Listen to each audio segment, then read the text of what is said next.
시작하도록 하겠습니다. 8번 지구 단위 계획 안 하시면 틀린 거 찾도록 되어 있습니다. 맞추셨죠? 하여튼 답은 2번입니다.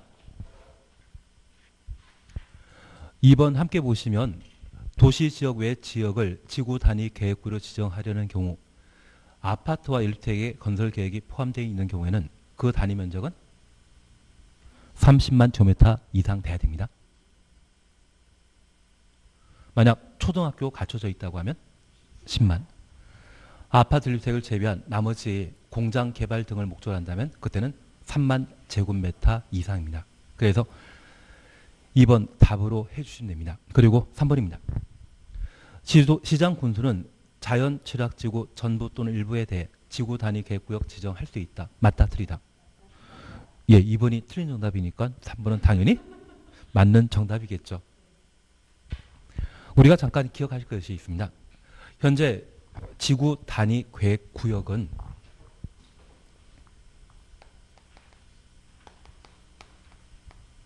도시 지역과 비도시를 대상으로 지구 단위 계획구역을 지정할 수 있는데 비도시 지역에 지구 단위 계획구역 지정하고자 한다면 유일한 용도 지역은 계획관리지역만, 유일한 용도지구는 개발진흥지구만.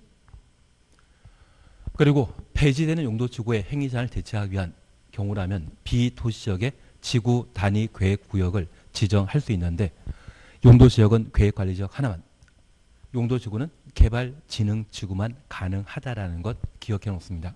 그리고 얘는 좀 어려운 이야기인데 현재 개발진흥지구는 주산관입니다.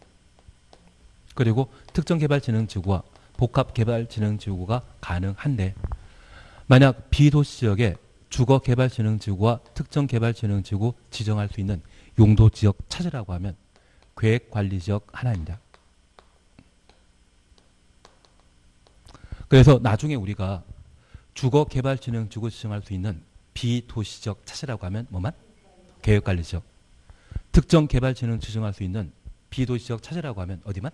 계획관리지역만 가능하다. 그걸 잡아내시는 게 필요합니다.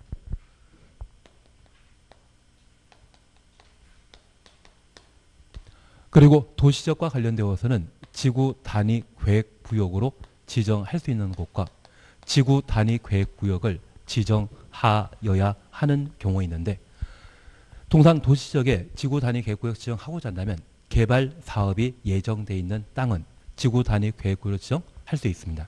그래서 도시개발구역, 정비구역 등은 지구 단위 계획구역으로 지정할 수 있습니다. 그리고 이 도시지역에 지정된 용도지구라면 고도지구랄지라도 보호지구랄지라도 경관지구랄지라도 용도지구 지정되어 있는 곳은 항상 지구 단위 계획구역 지정할 수 있다. 그것 잡아내시는 게 필요하십니다.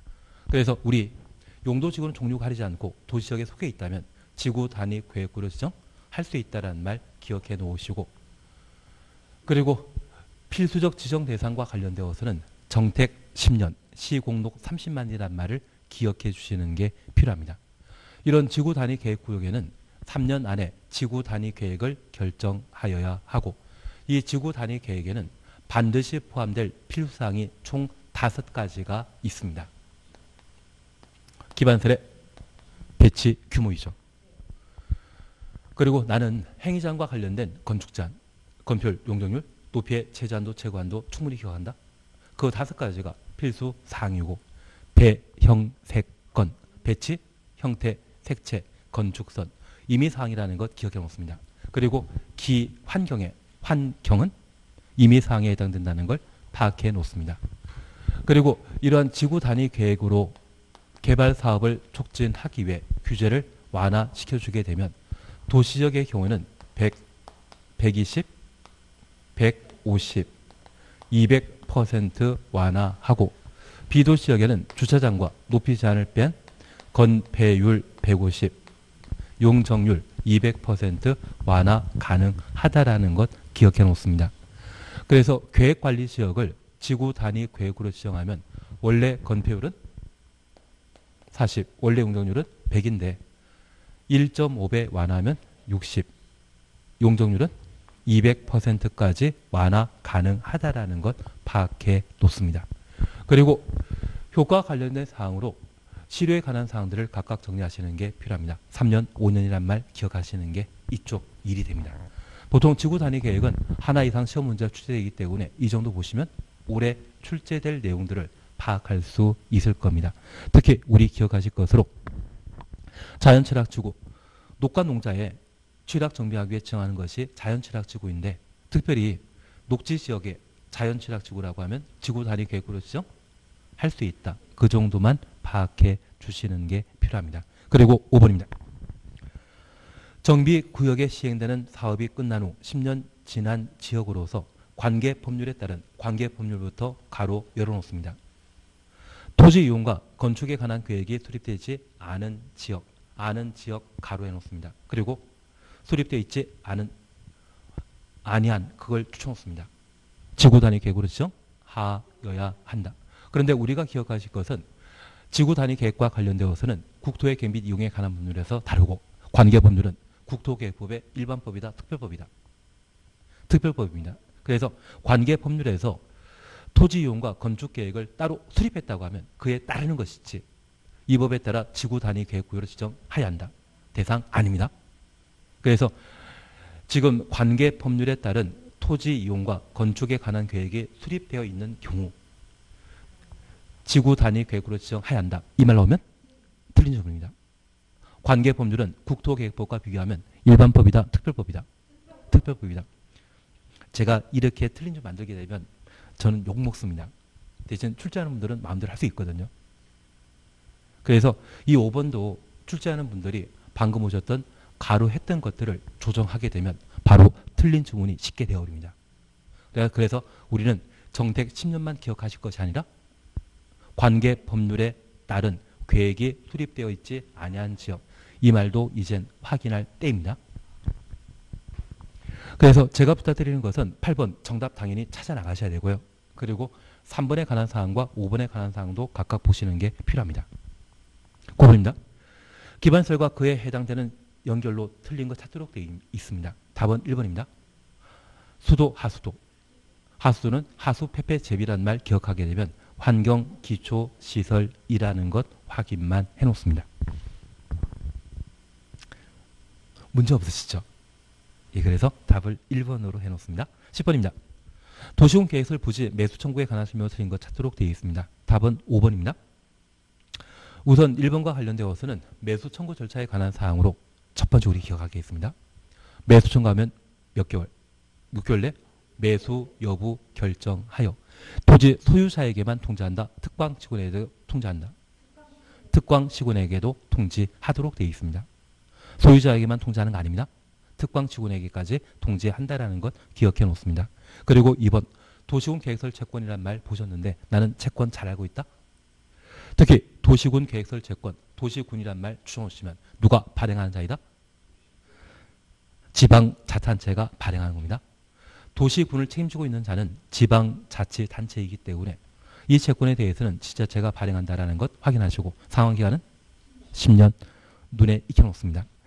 그리고 4번 매수하지 않았을 때 3층 이하의 단독택과 3층 이하의 1종, 2종 근린 생활시설 공작물을 허가받아 건축할 수 있는데 이 단독택은 협의 단독택만을 의미합니다. 다중주택이나 다가구택은 포함된다, 빠진다. 빠진다라는 것을 꼭 한번 구분해 놓습니다. 그리고 5번 지방자치단체가 도시군 계획설 채권 발행하면 국장 승인 받아야 된다? 승인 받을 필요 없습니다. 그냥 발행합니다. 승인 있는 것 아닙니다. 10번 맞췄다? 실력이 탄탄하신데요. 그러면 우리 다시 이걸 잠깐 살펴놓습니다. 현재 도시군 계획설 사업은 도시군 계획시설을 설치 정비 계획하는 것을 말하고 도시군 계획설은 기반시설 중에 도시군 관리 계획으로 결정된 것을 말합니다. 결정된이란 말 보면 결정 후라는 것을 생각해 주십니다. 도시군 관리계획 결정 전에는 그냥 기반설이 도시군 관리계획 결정 이후에는 도시군 계획 시설이 되게 됩니다. 그리고 이제 제가 하나 부탁드릴 게 있습니다. 만약 시험에 도시 지역이란 말이 나오고 사회복지시설이란 말을 사용하면서 얘를 설치하고자 한다면, 정비 개량하고자 한다면 도시군 관리 계획으로 결정해야 한다. 이 말 나오면 무조건 틀립니다. 그냥 기반설의 설치를 도시군 관리 계획으로 결정한다. 이 말은 맞지만 기반설 중에 구체적인 사항들을 명시한 상태에서 도시군 관리 계획으로 결정해야 한다. 이 말 나오면 틀립니다. 여기 사회복지시설 등은 시골 지역에는 꼭 필요한 필수시설로서 만드는 사람이 없어서 나라에서 예산 들여 만들 필요가 있지만 많은 사람들이 거주하고 있는 도시역에는 돈 되거든요. 그래서 개발이 허가받아 만들어 버리는 경우가 많습니다. 그래서 같은 종합병원에 해당되는 종합의료시설일 때 인구 적은 지역에서는 의료 서비스를 충분히 제공할 목적으로 도에서 각종 의료원을 만들어주지만 서울 같은 경우에는 그냥 삼성의료원 또는 아산병원 직접 만들어 버리거든요. 그래서 구체적인 시설이 명시된 상태에서 그 설치 정비 개량을 도시군 관리 계획으로 결정해야 한다. 이 말 나오면 틀리고, 기반 시설을 설치 정비 개량하려면 도시군 관리 계획으로 결정해야 한다. 그 말은 맞는 점입니다. 그래서 기반설 중에 구체적인 대상을 적시하고 도시군 관리 계획으로 결정하여 설치한다. 그런 취지 지금 나오면 틀립니다. 구체적 시설 나오게 되면 개발행위 허가받아 만드는 방법도 있기 때문에 도시군 관리 계획으로 결정해야 한다. 이 말 자체가 틀린 지문이라는 것 파악해 놓습니다. 그리고 이런 도시군 계획설과 관련되어 우리는 운삼 기칠이라는 말을 기억하고 있습니다. 운하, 운동장, 운전학원 세 가지는 기반설 범위에서 삭제되었고 50여 개 기반설을 7개 시설군으로 현재 세분하고 있다는 것 파악해 놓습니다. 그리고 이런 기반설 중에 공동구 설치 대상 200만 제곱미터 초과하는 도시발 사업 등에는 그 시행자가 공동구 설치하여야 하고 설치 비용과 관련되어서는 시행자와 점용 예정자가 함께 비용 부담하도록 되어 있습니다. 부담 비율에 대해서는 공동관리자인 특광시군이 결정하도록 되어 있습니다. 그리고 우리 나중에 기억하실 것이 있는데 착수하기 전에 미리 돈 내는 게 있거든요. 얼마? 3분의 1. 착수하기 전에. 얘는 천천히 하십니다. 착수하기 전에 하면 3분의 1. 그 정도만 한번 파악해 놓습니다. 그래서 실시계획 인가받고 착공하기 전에 예정자가 부담할 비용의 3분의 1을 부담하도록 되어 있습니다. 그리고 공동과 설치되게 되면 수용해야 되죠. 다만 가스, 하수도 간에 대해서는 수용할 수 있다는 말 기억하시고 공동구 설치 완료되었다면 점용 공사기관에 점용하고 이를 관리하도록 되어 있는데 관련자는 특광시군이라는 것 다시 한번 파악해 놓습니다. 그리고 관리 방법과 관련되어서는 5년마다 관리계획 수립하도록 되어 있고 매년 1회 이상 안전점검 실시하여야 한다. 비용에 대해서는 점용자가 함께 부담한다. 그 정도까지만 파악해 놓습니다. 그리고 이런 도시군 계획설 사업과 관련된 구체적인 절차에 관한 사항들을 우리가 충분히 파악할 수 있을 겁니다.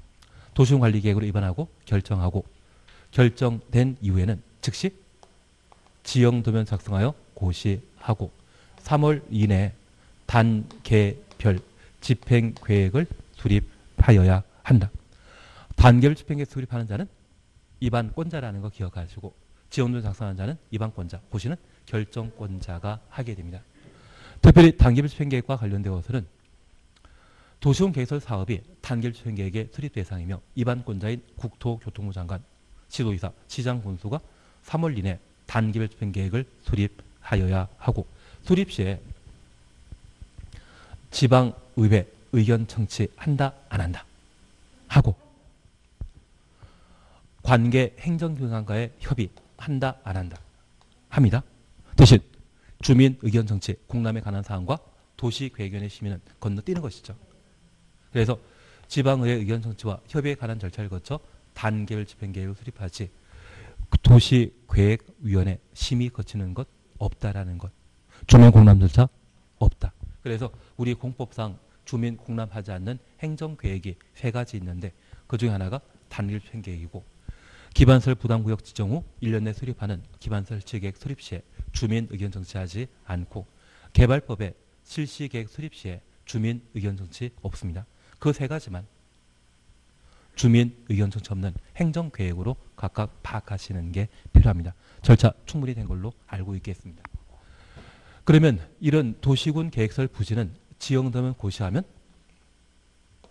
그 부지가 확정되게 되는데 이러한 부지에는 단계일 투행 계획에 1단계에 포함된 경우는 사업 시행하는 것이고요. 1단계에 포함되지 않았다고 하면 사업 시행하지 못할 겁니다.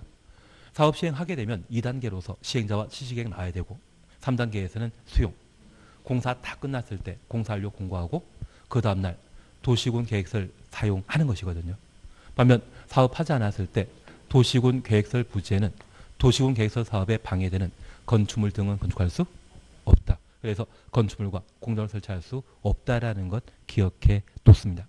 그리고 이 도시군 계획설 부지에 10년간 사업하지 않았을 때 매수 청구에 관한 문제 발생한다라는 것 기억하시고 토지 소유자가 해제 위반 신청, 해제 결정 신청, 해제 심사 신청할 수 있죠. 해제 위반 신청하면 3개월, 해제 결정 신청하면 2개월. 위반 시에는 기초조사, 공람 절차, 지방의회 의견 정치 3단계 걸치기 때문에 10년간 장기 미집행 도시군 계획설의 토지 소유자가 해제 위반 신청하면 그 3단계 절차 거쳐야 됩니다. 그래서 몇 개월? 3개월. 해제 결정 신청하면 협의 심의에 관한 절차 거쳐야 되기 때문에 몇 개월? 2개월이라는 것 기억해 주시는 게 필요하십니다. 그리고 10년간 사업 시행하지 않았을 때 지방의회 해제 권고를 하게 됩니다. 그래서 만약 시군에 지방의회가 해제 권고하면 시장 군수는 직접 도시군 계획설 해제할 수 있다? 못한다? 도시군 계획설의 결정권자는 국토교통부 장관 또는 시도지사, 대도시장이기 때문에 시장 군수는 지방의회 해제 권고 요청 받는다 할지라도 직접 해제할 수 있는 자가 아닙니다. 이들은 누구에게? 도지사에게 해제 신청하고 도지사는 그 신청이 있을 날부터 몇 년? 1년입니다. 내가 1년이라 해서 몇 년이라 해서 하여튼 1년입니다. 그냥 계속 들어서 반복해 해주시는 게 제일 좋습니다. 다만 이 지방의회 해제 권고는 23회 때와 24회 때 두 번 딱 내고 말아버렸습니다. 그 당시에 개정된 사항으로 그 상태이고 더 이상 시험 가치가 없어진 듯합니다. 그리고 20년간 사업하지 않다면 20년 된 다음날 효력 상실한다는 것 기억하시면서 매수 청구와 관련된 사항은 늘상 정리해 주시는 게 필요한 듯합니다. 그래서 우리 절차에 관한 사항 충분히 정리되신 거죠. 6개월, 2년. 그리고 현금 매수하는 것이 원칙이고 매수 가격은 공시법이 정하는 가격이라는 말 기억해 놓습니다. 현금 대신 채권 발행할 수 있는데 그 채권은 매수 의무자가 지방자치단체 채권 발행할 수 있고 그게 주된 요건입니다. 소유자가 원하거나 비업무용 토지 등으로서 매수 대금이 3천만 원 초과하면 초과하는 부분에 대해 채권 발행할 수 있다는 것 기억해 놓습니다. 발행하고자 할 때 누구의 승인 받을 필요 있다 없다? 없습니다. 하나 이해하실 것은 현금 지급하는 것과 채권 지급하는 것 중에 지자체에 유리한 것은 현금 지급이다, 채권 발행이다. 채권 발행이기 때문에 유리한 채권 발행할 때는 누구의 승인 받을 필요 없습니다. 대신 도시개발법에 도시개발 채권 발행하고자 한다면 시도지사가 도시개발 채권 발행할 때 행정안전부 장관의 승인 받아야 됩니다. 도시개발 채권을 너무 남발하게 되면 지방자치단체 부도 날 수 있기 때문에 그것은 부담스러운 제도여서 그런 채권 발행 시에는 행정안전부 장관의 승인 받은 때만 발행할 수 있다는 것 기억해 놓습니다. 그리고 재미로 토지상환 채권을 두고 있습니다.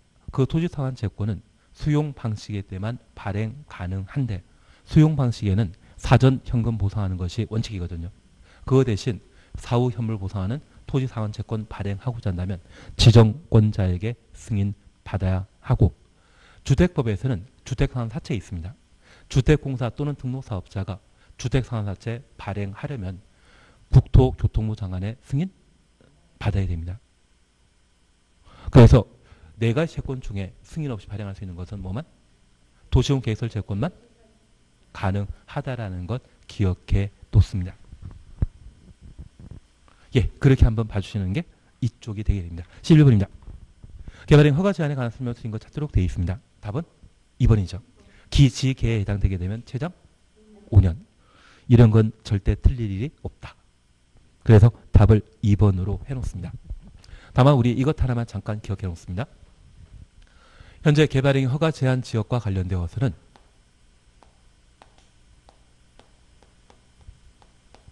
그 지정 대상과 관련되어 5가지를 각각 구분하십니다. 청산리, 녹개수란 말 기억해 주시는 것과 각종 개발 행위로 문화재 등을 훼손할 우려 있다고 하면 개발행 허가 제한 지역으로 지정할 수 있고 기지개입니다.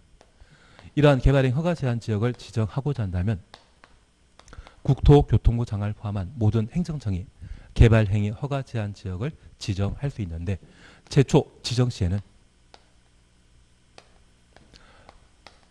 도시계획위원회 심의 거쳐 개발 행위 허가 제한 지역을 지정할 수 있고 저 개발 행위 허가 제한 지역을 연장하고자 한다면 도시계획위원회 심의 없이 1회 2년 범위 내 기간 연장할 수 있습니다.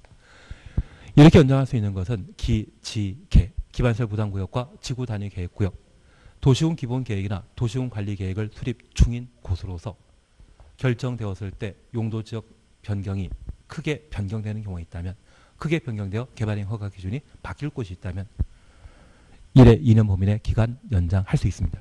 그러면 이렇게 개발행 허가 제한 지역을 각각 지정하면 3년 또는 5년이라고 하는 기간이 정해지거든요. 특별히 최초 지정하여 개발행 허가 제한 지역을 2년, 3년으로 제한하기로 했는데 1년 만에 지정 목적이 없어졌다면, 소멸됐다고 하면 해제할 수 있다, 해제해야 한다. 해제하여야 한다. 지정 사유가 없어졌는데 불구하고 계속 유지하게 되면 얘는 과잉 규제이거든요. 위헌 소지에 있기 때문에 지정 사유가 없어졌다고 하면 해제하여야 한다. 모르는 게 없으십니다. 그것만 잘 정리해 놓습니다. 원래 개발행 허가 제한 지역의 지정은 임의 사항인데 지정 사유가 없다 인정하게 되면 해제하여야 한다. 그렇게만 보십니다. 12번입니다. 기반시설 부담구역 지정과 기반시설 설치 비용에 관한 설명을 드린 것 찾도록 되어 있습니다. 3번 함께 보시면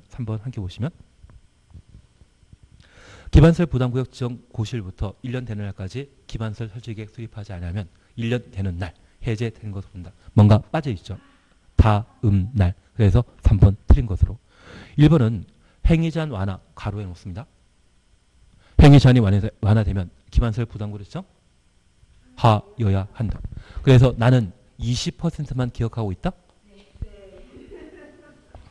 그래서 서로 반성하시죠. 인구 증가율과 개발행 허가 건수가 20% 이상 증가하는 곳, 얘도 기반시설 부담구역 지정 하여야 한다. 법령의 제정 개정으로 행위제한이 폐지되거나 완화되는 것, 용도지역 변경으로 행위제한이 완화되는 지역이 있다면 기반시설 부담구역 지정 하여야 한다. 그래서 1번 지정 대상이 되게 됩니다. 그리고 2번과 관련되어서는 기반시설 부담구역 지정되면 기반설치계획 수립하여야 하고 이는 도시군관리계획에 반영하여야 한다. 도시군관리계획 줄쳐 놓습니다. 하나 이해하실 것이 있습니다. 여기 기반시설 부담구역에는 새로운 기반시설의 설치가 이루어지게 되는데 그 기반시설 설치 비용은 행정청이 부담한다? 지역주민이 부담한다.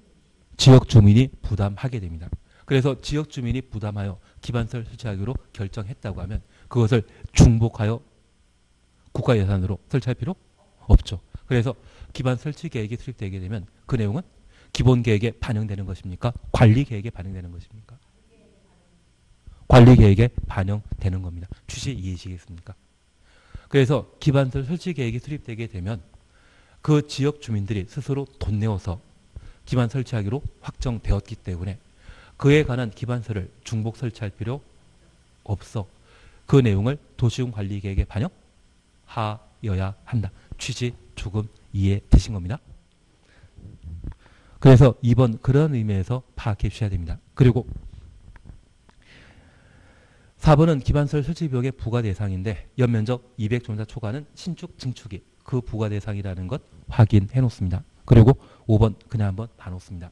다만 제가 부탁드릴 것은 기반 설치 비용의 부과 통지는 언제까지? 허가받고 건축 허가받고 2개월. 그리고 돈 내는 것은 사용 승인 신청 시까지 그거 정도 하나 확인해 놓습니다. 그냥 마지막으로 여쭙 게 있습니다. 기반설 부담구역은 충분한 기반 설치하기 위해 그 단위 면적은 얼마 이상? 기반설 부담구역은 예 10만.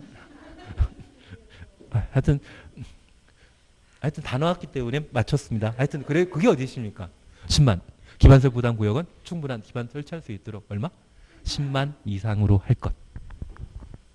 예, 그래서 12번 답을 3번으로 해놓습니다. 항상 11, 12는 개발인 허가와 관계된 사항으로 두 문제에서 세 문제가 반복 출제되기 때문에 눈에 익혀놓으시는 게 필요하고 올해도 기반설 부담구역은 시험에 나올 겁니다. 그래서 이거 말고도 다른 형태로 많이 정리해 나가시는 게 필요합니다. 13번입니다. 도시개발구역을 국장이 지정할 수 있는 경우 아닌 것 찾도록 되어 있습니다. 예, 작년 기출문제이거든요. 나는 천국이 잘 기억난다. 그리고 4번입니다. 시군구청장이 도시개발구역 지정을 요청하는 경우 맞다 틀리다. 틀리다. 중앙행정기관장이 요청하는데 국장이 지정하는 것이고 시군구청장은 누구에게 요청하는 겁니까? 시도지사. 구청장은 서울시장에게. 그래서 시군구청장 시도지사에게 도시개발구역 요청하기 때문에 국장의 지정 사유 아닙니다. 특히 3번 보게 되면 정부 출연기관장이 30만 제곱미터 이상으로 국가계획과 밀접한 관련 있는 도시개발구역 지정 제안하면 국장이 도시개발구역 지정할 수 있죠. 이렇게 제안하면 몇 달 안에 반영 여부를 통보합니까? 수용 여부 통보한다. 1개월. 국토계획법에서는 도시군 관리계획 위반 제안하면 45일 이내 위반 여부를 통보하도록 되어 있고요. 개발법에서는 도시개발구역 지정을 제안하면 1개월 이내 수용 여부 통보하며 우리가 정비법에서는 정비구역 지정 제안할 수 있거든요. 정비계획 위반 제안할 수 있거든요. 그렇게 제안하면 그때는 60일 그리고 30일. 정비법은 하지 말자. 그러면 하지 말자. 정비법 하지 말자. 개발법만 하자. 아니, 국토계획법만 하자. 예, 그래서 우리 천국이란 말 기억하시면서 1. 국가가 도시개발 사업 실시할 필요가 있는 경우 그리고 천재시변은 빠져 있습니다. 그리고 5번 차시였죠. 둘 이상의 시도 대도시의 행정구역에 걸친 경우로서 시도지사 또는 대도시장의 협의가 성립되지 아니한 경우. 그래서 천국이란 말 기억해 놓습니다. 그러면 이제 마지막 하나 봐줄 것은 최근 하남 위례지구에 대한 개발 사업이 열심히 잘 진행하고 있거든요. 그 하남 위례지구는 서울시 일부와 경기도 하남시와 성남시에 걸쳐 하남 위례지구가 지정되었는데 그 지정권자는 시도지사가 공동으로 지정한다. 협의하여 지정할 자를 정한다. 개발사업은 공동 시행하게 되면 사공이 많아지기 때문에 배는 산으로 가버리거든요. 그래서 개발사업에 대해서는 하나를 정하도록 되어 있습니다. 그래서 둘 이상의 시도 대도시에 걸쳐 도시개발구역이 지정되었다면 시도지사 대도시장이 협의하여 지정할 자를 정하도록 되어 있고 협의가 불성립하면 협의가 이루어지지 않으면 그제서야 국장이 도시개발구역의 지정권자가 되게 됩니다. 그래서 지금 협의가 불성립했다, 성립하지 아니한 경우 이 말 나왔을 때나 국장이 도시개발구역 지정권자이고 원칙적으로 둘 이상의 시도 대도시에 걸친 경우라면 시도지사 대도시장이 협의하여 지정권자를 결정하도록 되어 있습니다. 아시는 걸로 알고 있겠습니다. 14번입니다. 도시개발구역 지정과 개발계획에 관한 설명으로 틀린 것 찾도록 되어 있습니다. 1. 결합 방식이죠. 결합의 반대는 분할. 하나 기억하실 것이 있습니다. 분할 방식이라면 각각입니까? 하나 이상입니까? 각각 얼마 이상? 만 이상. 결합하면 하나 이상이 만 이상. 그래서 결합일 때는 멀리 떨어져 있는 두 곳을 묶어서 하는 것으로서 하나 이상이 10,000제곱미터 이상 돼야 되고 분할이란 말 쓰게 되면 그때는 각각 10,000 이상. 2번입니다. 도시개발구역 지정 제한하려는 도시개발조합은 도시개발조합 추천없습니다. 면적 3분의 2 이상에 해당되는 토지 소유자 동의 받아야 된다. 맞다, 틀리다. 14분 맞추셨습니까? 알겠습니다. 진짜 말하시지 그러셨습니까?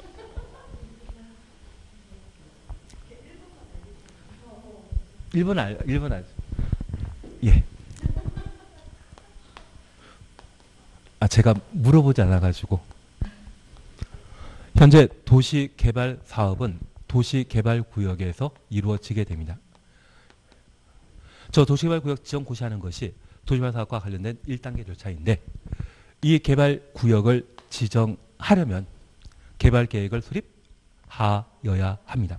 그래서 이 개발계획 수립은 도시개발구역 지정과 동시에 이루어진다. 미리 지정 후에 이루어진다. 괜히 적어놨겠습니까? 동시에. 그래서 통상 개발계획 수립하는 자와 구역 지정한 자를 별개로 취급하는 경우가 많지만 도시개발 사업은 동시에 구역 지정할 때 개발계획 수립하기 때문에 개발계획 수립하는 자와 도시개발 구역 지정한 자는 모두 지정권자입니다. 그래서 우리가 꼭 기억하실 것은 도시개발 사업에는 1단 계획은 2단 계획은 3단 계획은 관계없이 원칙적인 관할한 전 누구이다? 지정권자이고 오직 환지 계획과 관련되어 인가만 시, 군, 구청장이 환지 계획의 인가권자가 되게 됩니다. 개발법에서는 관할관청은 항상 누구이다? 지정권자. 환지 계획 인가는 누가 한다? 시, 군, 구청장. 환지 계획은 개발 계획입니까? 보상에 관한 계획입니까? 보상에 관한 계획으로 우리와 가장 가까운 시, 군, 구청장이 환지 계획의 인가권자가 되게 됩니다. 이런 방법으로 도시개발구역이 지정되면 2단계에서는 도시개발 사업 시행자가 실시 계획을 작성하고 지정권자에게 인가받아 도시개발 사업에 착수하게 됩니다. 실시 계획이 인가 고시되게 되면 수용 방식으로 환지 방식으로 도시개발 사업을 시행하게 되는데 이 수용 방식과 관련되어서는 도시개발구역 전부 수용 방식을 파악하시면 전부를 수용할 수 있고 환지 방식의 경우는 전부를 종전 토지를 대신해서 환지를 지급하는 사후 현물 보상 방식으로 사업하게 됩니다. 특별히 수용과 관련된 시기는 수용과 관련된 요건은 수용, 사용 대상이 되는 토지 등의 각종 세부 목록을 고시하게 되면 세부 목록 고시한데 토지를 강제 수용할 수 있다는 것 기억해 놔야 됩니다. 그리고 저 수용과 관련되어 사전 현금 보상하도록 되어 있는데 그 보상금에 불만이 있다고 하면 재결 신청할 수 있거든요. 그 재결 신청은 사업 시행 기간 내 언제든지 할 수 있는 것이 특징이 되게 됩니다.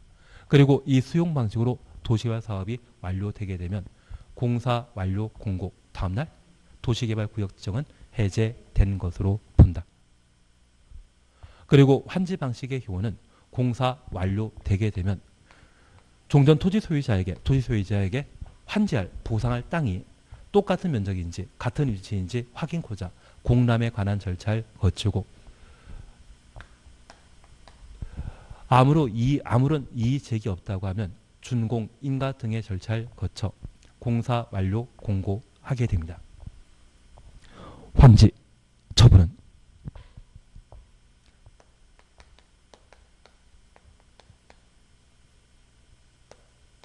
준공 검사 받는 때와 공사 완료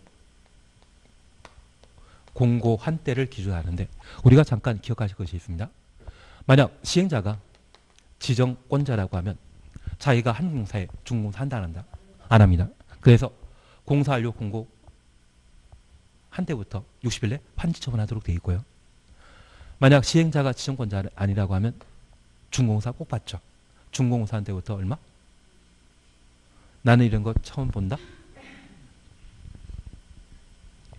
일단 나중에는 천천히 하도록 하고 제가 부탁드리는 것은 수용 방식의 경우 도시개발 사업이 완료된 때는 도시개발구역이 해제된 때는 공사 완료 공고 다음 날이고, 환지 방식의 경우는 공사 완료 공고한 때가 아니라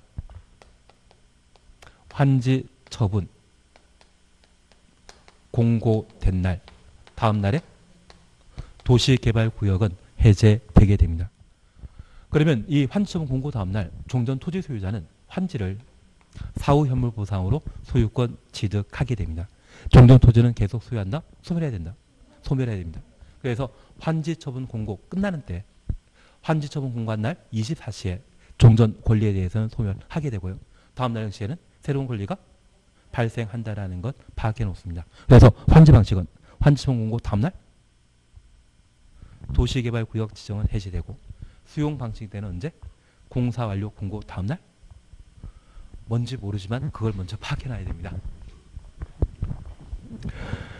이제 제가 이야기 드릴 것은 지금 도시개발구역 지정은 도시개발구역 지정 전에 이루어지는 제도가 도시개발구역 지정 제한이거든요.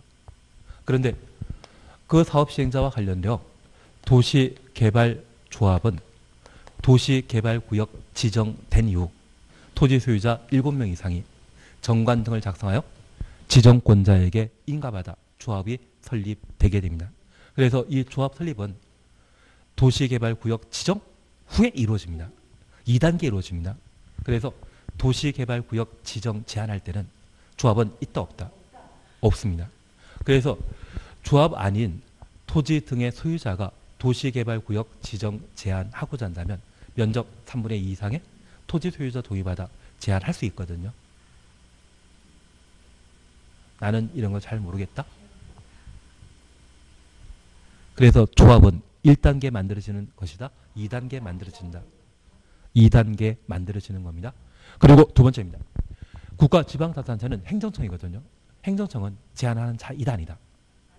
그래서 국가지방자치단체 조합은 도시개발구역 지정을 제한할 수 없습니다. 조합은 언제 등장하는 것입니까? 2단계. 제한하는 자 2단이다. 다시 2번. 14번에 2번 보면 도시개발구역 지정 제한하려는 도시개발구역 지정 제한하려는 가로 해놓습니다. 도시개발구역 지정 전입니까? 후입니까? 도시개발구역 지정 전에 제한할 수 있거든요.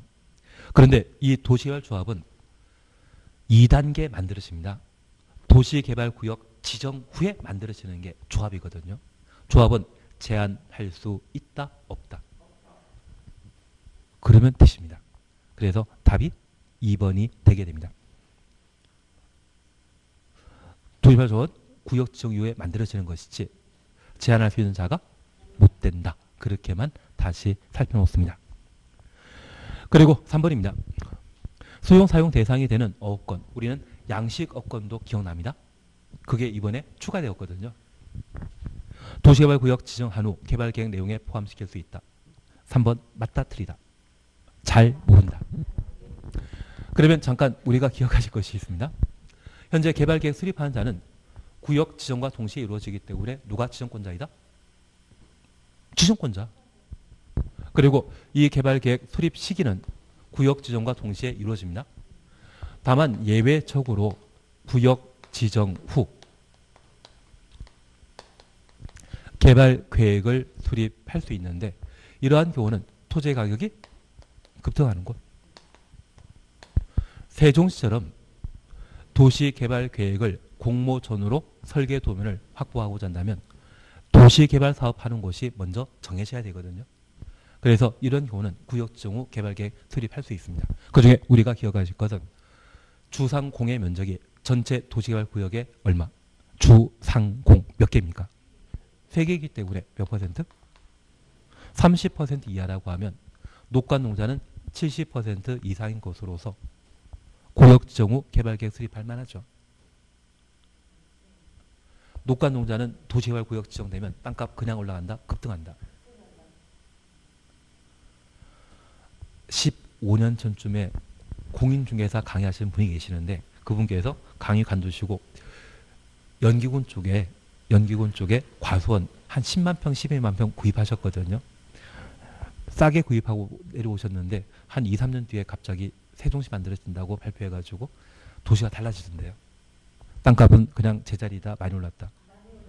예. 그래서 우리도 앞으로 부동산과 관련된 공부를 하시다 보면 부동산에 대한 안목을 가지시고 아무 데나 투자하더라도 갑자기 이상한 개발 계획이 수립되는 경우가 있으실 겁니다. 그런 곳이라면 가격 그냥 올라가는 것입니까? 급등하는 곳입니까? 그래서 그런 곳이라면 구역지정 후 개발계획 수립할 수 있다는 것 기억하시고 도시개발구역에 차지하는 주상국의 면적이 전체 얼마? 30% 이하라는 것 기억해 놓습니다. 이러한 도시개발계획은 17가지 내용을 담게 되는데 우리 꼭 기억할 게 있습니다. 지구 단위 계획 있거든요. 지구 단위 계획은 실시계획 내용이지 개발계획 내용이 아닙니다. 그래서 다음 중 개발계획 내용 될 수 없는 거 찾으라고 하면 가장 대표적인 것이 지구 단위 계획입니다. 지구 단위 계획은 어디 내용이다? 실시계획 내용이라는 것 기억해 놓습니다. 그러면 17개 개발계획 내용 중에 4가지에 대해서는 구역 지정 후 박수하면 임순. 나는 박수하면 임순은 기억나는데 박수하면 임순은 기억나는데 3번에 수용 사용 대상이 되는 어업권은 기억 안 난다? 그게 박수하면 임순입니다. 접목시키는 게 꼭 필요하다. 그래서 도시개발구역 밖에 기반시설 설치비용 부담 계획, 수용 사용 대상이 되는 토지 등의 각종 권리에 대한 세부 목록, 임대주택, 순환개발, 박수하면 임순 이 4가지에 대해서는 구역 지정 후 개발계획에 포함 시킬 수 있다.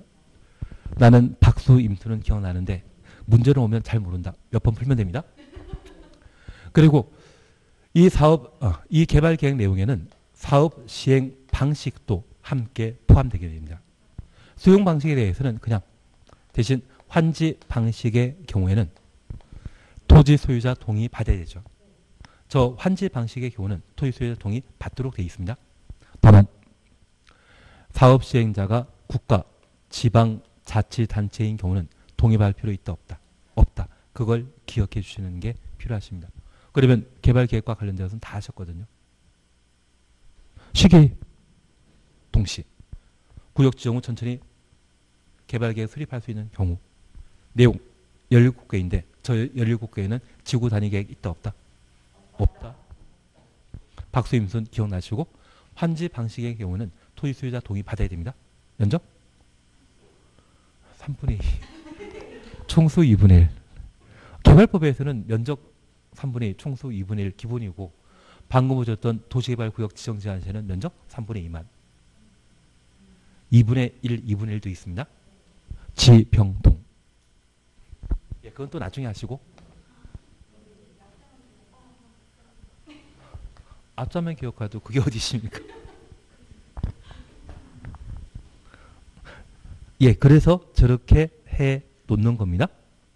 그래서 우리 4번 보게 되면 지정권자는 도시개발 사업을 환지 방식으로 시행하려고 개발계획 수립할 때 시행자가 지방공사인 경우 토지 소유자 동의 받아야 된다. 국가 지방자치단체는 동의 생략하지만 지금 국가 지방자치단체일 때 동의받을 필요 없지만 시행자가 누구? 지방공사이면 동의 받아야 된다. 나는 이런 거 잘 안 보인다. 그러면 지방공사 추천했습니다. 일단은. 지방공사라 넣으면 동의 받아야 되고 시행자가 국가, 지방, 자치단체일 때 토지 소유자 동의 받을 필요 없다.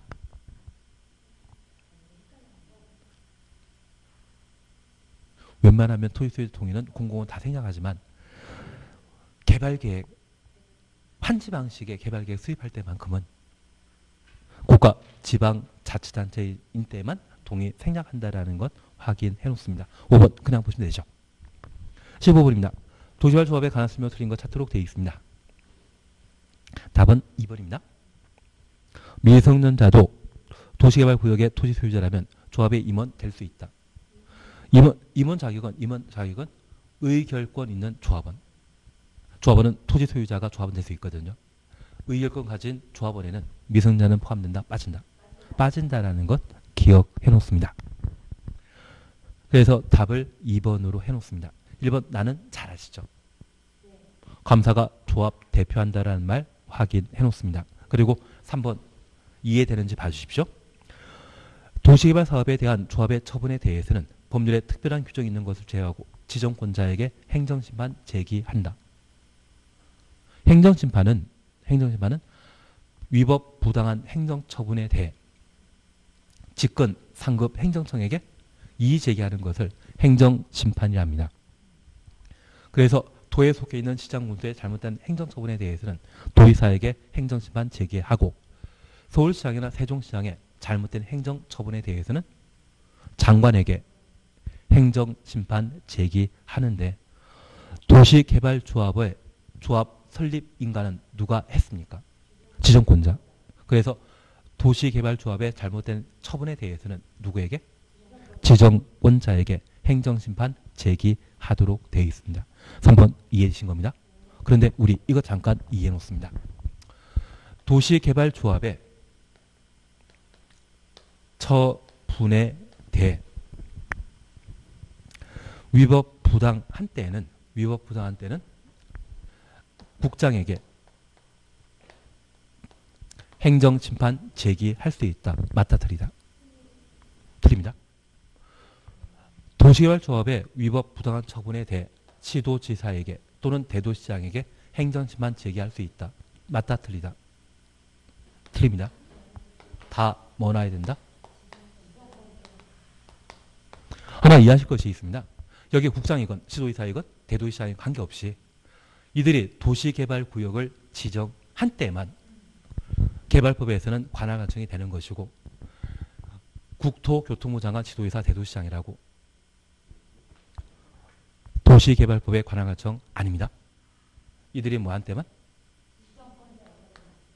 도시개발구역을 직접 지정한 때만 관할관청이 되는 것이지 국장이라고 시도지사 대도시장이라고 관할관 되는 것 아니다. 그래서 항상 개발법에서는 환지계획 빼고 환지계획 인가 빼고는 다 누가 나야 됩니까? 지정권자.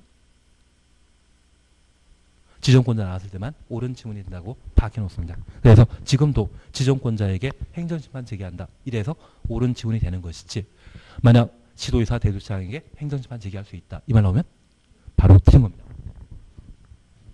그리고 4번입니다. 개발계획 수립 변경 가로 해놓습니다. 대의원회가 총회 권한을 대행할 수 없고 총회 의결 거쳐야 된다. 맞죠? 나는 정환 게임에 기억난다? 그래서 4번 옳은 질문입니다. 5번 그냥 지나가십니다. 모르시는 게 없는데 그러면 16번입니다. 토지상환 채권에 관한 설명을 틀린 것 찾도록 되어 있습니다. 바로 5번 보시면 도시개발조합인 시행자는 지급 보증받아 채권 발행할 수 있다. 맞다 틀리다? 틀립니다. 도지상환 채권은 수용 방식일 때 나오는 제도인데 조합은 전부 환지 방식일 때만 시행자가 됩니다. 그래서 도시개발조합은 수용 방식의 개발사업 한다 못한다? 못한다. 그 말 기억하시는 게 필요합니다. 그래서 우린 2단계와 관련된 사항을 잠깐 살펴보시는데 이번 시간에 계획만 했습니다. 구역은 아마 다음 시간에 할 겁니다. 다음엔 헷갈려 하실까 봐. 그래서 계획과 관련되어서는 관할관청 누구인지 파악하시는 것과 동시에 수립하는 것이 원칙이신데 예외에 관한 사항. 녹관농자의 경우는 급등할 수 있는 곳으로서 구역지원 개발계획 수립할 수 있다는 것 기억하시고 내용 17개에는 지구단위 계획은 빠져 있다. 그리고 박수하면 임순. 그건 알고 있는데 시험 문제 나오면 뭐가 앞으로 그것만 보십시오.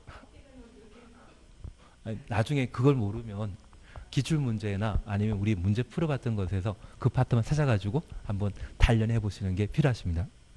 그런 연습만 몇 번 해놓으시고 나면 실제 시험 봤을 때 놓치지 않으실 겁니다.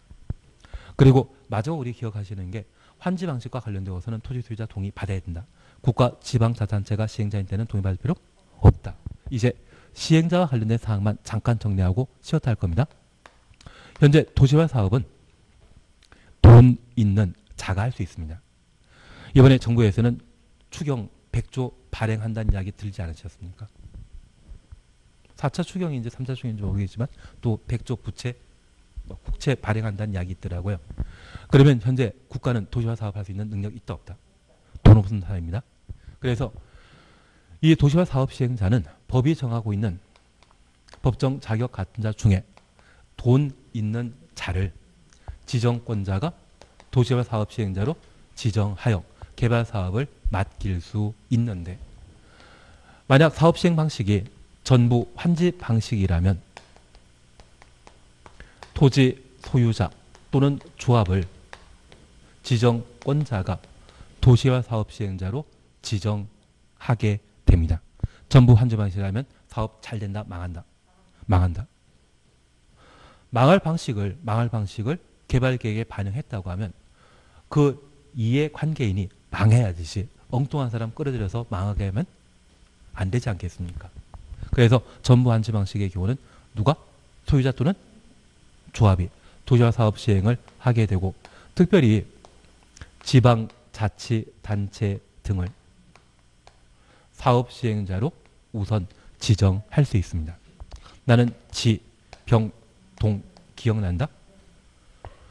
저 전부 항시 방식을 확정 짓는 것은 구역 지정입니까? 개발계획입니까? 개발계획. 개발계획에서 사업 시행 방식 나오니까 개발계획 수립 고시하고 1년 내 토지 소유자 또는 조합이 사업 시행자 지정 신청하지 않았다고 하면 이들을 사업 시행자 할 수 있고, 공공시설 사업 병행할 필요가 있거나, 국 공유지 포함입니까? 제외입니까? 여기만 개발법에서는 여기만 국 공유지 제외한 면적 2분의 1 총수 2분의 1 이상이 지방자치단체 등의 사업 시행에 동의한 경우에는 이들이 사업 시행자가 될 수 있습니다. 이런 방법으로 시행자가 결정되었는데 저 시행자를 바꿀 수 있죠. 나는 일실 이착이라는 말 기억 잘하고 있다? 얘는 기억나는데 시험 나오면 잘 모른다. 예, 그게 문제입니다.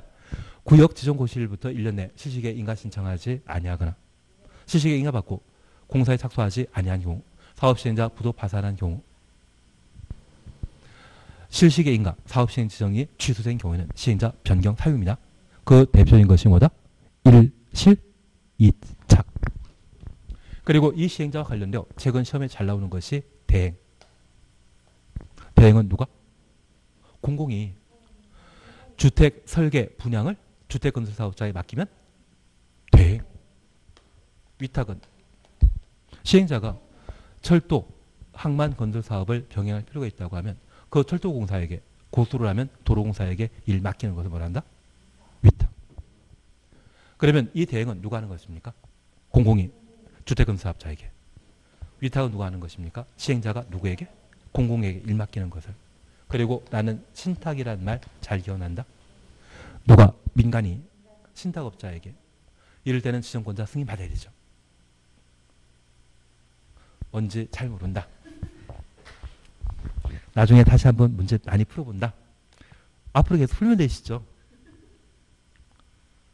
하여튼 결론은 조합은 전부 환지 방식 때만 사업 시행되는 것이지 수용 방식 때는 시행자가 아니거든요. 그래서 조합은 토지 상환 채권 발행한다. 이 말 자체가 바로 틀린 것으로. 1번 지정권자 승인에 관한 사항입니다. 2번 채권의 이율은 누가 결정한다? 발행자가. 그리고 3번 발행 규모는 2분의 1이죠. 원형치란 말 기억나십니까? 원형치 이야기하면 세 글자이기 때문에 3분의 1. 토지 상환 채권이라면 채권 2분의 1. 그리고 김영증권이란 말 기억하시면 충분히 이해되시는 걸로 알고 있겠습니다. 답은 5번으로.